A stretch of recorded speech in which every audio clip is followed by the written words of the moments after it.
Now available in paperback and e-readers, E-Steam Ascension, The Devil's Diva reaches a turning point in her life in this powerful E-Steam series story. Get E-Steam Ascension at online booksellers today.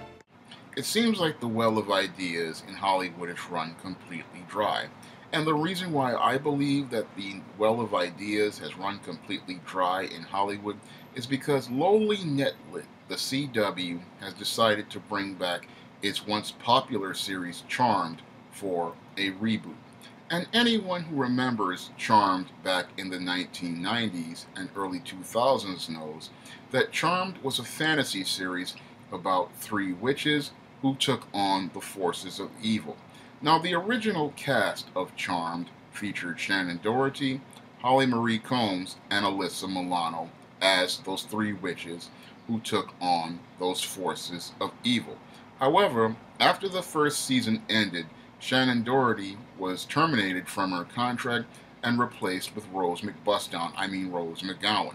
And Charmed went on the WB as it transitioned to the CW and went on for about, as I believe it about to be, 5 seasons. Now, Charmed is back in the archives of the WB and the CW, but because the WB's executives and the CW's executives are so desperate, they decided to dust off this old show for a reboot. And from what I've seen in the trailer, this new rebooted Charmed has none of the charm of the original series. Now, the original Charmed knew what the series was about. It was about the three witches and their sex appeal as they took on those forces of evil in all sorts of skimpy outfits. It was basically a show that was meant to be for guys to see these three sexy women taking on the evil forces of evil. However, the new Charmed doesn't really understand what this series is supposed to be about. And because they don't know what it's supposed to be about, they've decided, instead of giving us the three sexy witches and making it all about the fantasy, they've decided to bring in the identity politics. And that's why I can call the new Charmed SJW Charmed, because one of the characters is an SJW. And this SJW is going to be sitting there talking about all these numerous issues, while her sister, a sorority girl, is going to go pledge a sorority. Now, they decided, all for the name of diversity, they're going to bring in a third witch, a biracial black woman, to say that she was a lost sister that the mother had and gave away.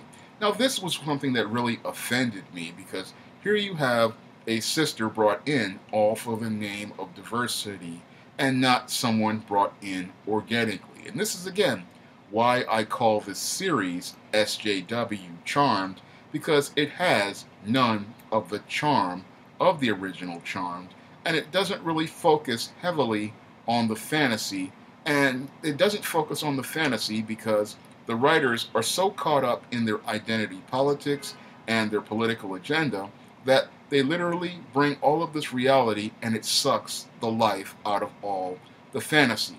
And the bad acting doesn't really help make the series more appealing. And as I watched this trailer and I listened to the dialogue, it literally made me cringe, because all I saw on screen was not a fantasy that allowed you to escape into this world with the three sexy witches.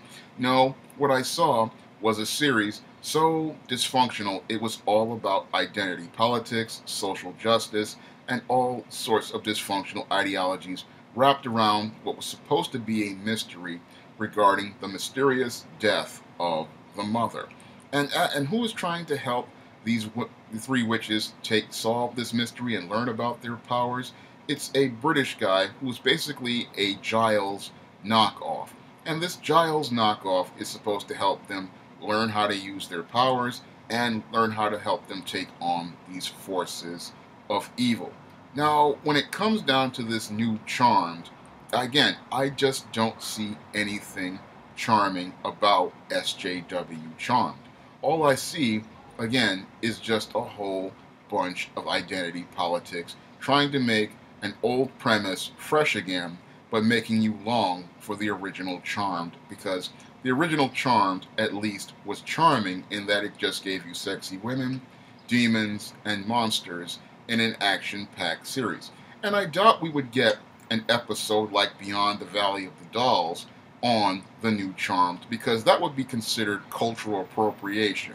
And when I look at this new Charmed, again, I just see how desperate the CW is for a hit, and I see how desperate Hollywood truly is as related to trying to find new series. And what's sad about Hollywood is that there are plenty of screenwriters like myself who have lots of great stories out there that could be adapted or readily have scripts readily available that could be produced.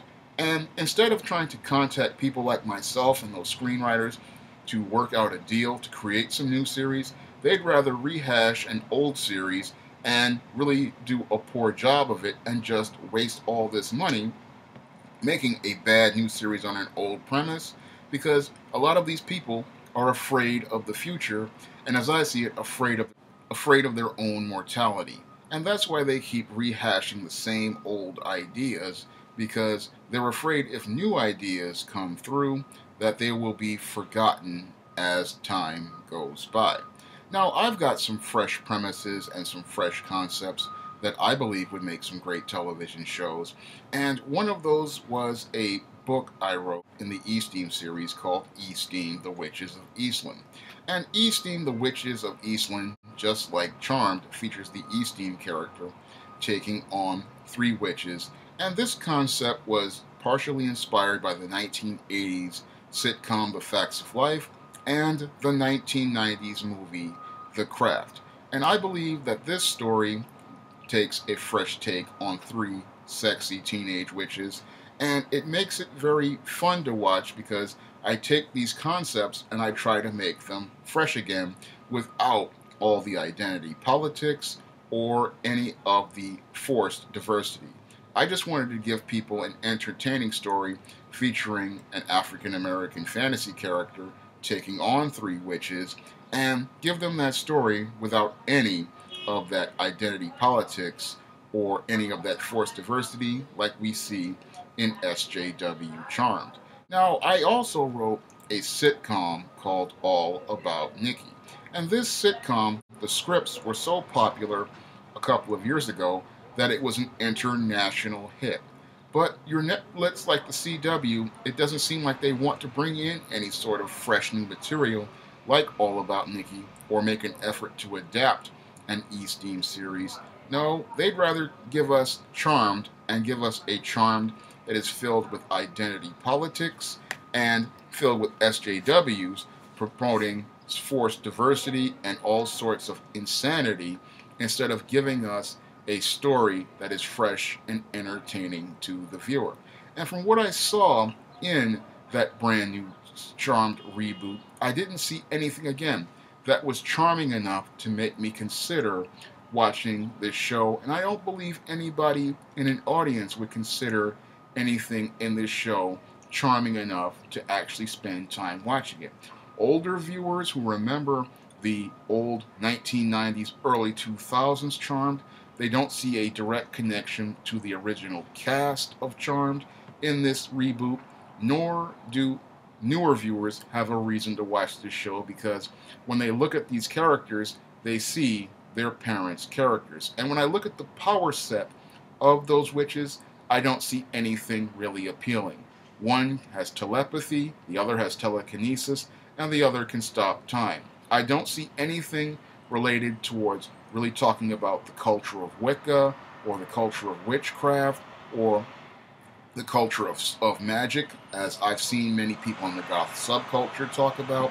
And I don't see anything talking about, the old gods or the old mythology the way people in fantasy series like Buffy the Vampire Slayer and the original Charmed talked about them.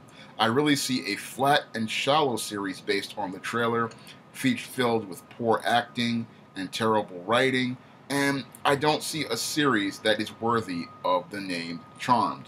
Again, when I look at this series, I see a series that is not very charming, a series that has nothing that really appeals to the viewer, and I see a television series created by a desperate television network in the hopes of trying to bring back audiences who would look at this series based on nostalgia, but not giving them anything as related to the heart and soul of the material.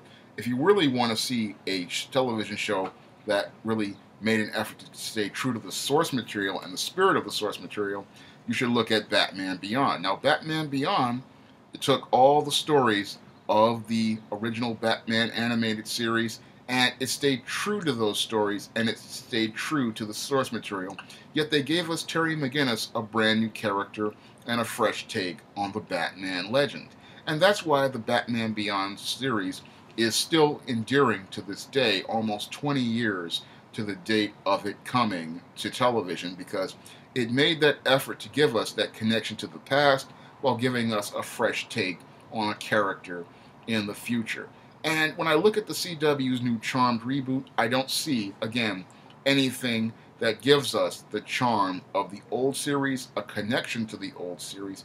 I see something that was slapped together, forced together to get a hit on television, and something that really isn't going to help this netlet compete against online streaming like Netflix and Hulu, because this show is nowhere near the level of shows like Netflix's Luke Cage or the YouTube Red Cobra Kai in terms of writing, in terms of acting, or in terms of quality. And if the CW keeps putting shows like this on broadcast television, they may not be broadcasting television for much longer. If you'd like to try Easting the Witches of Eastland, you may do so by clicking the link in the description box to Smashwords. You can download a copy of that ebook for free. And if you want to try my television series All About Nikki and the screenplay companion to it All About Marilyn, you may do so by clicking the link to Amazon.com. That's all I have to say for this video. You can comment, rate, and subscribe.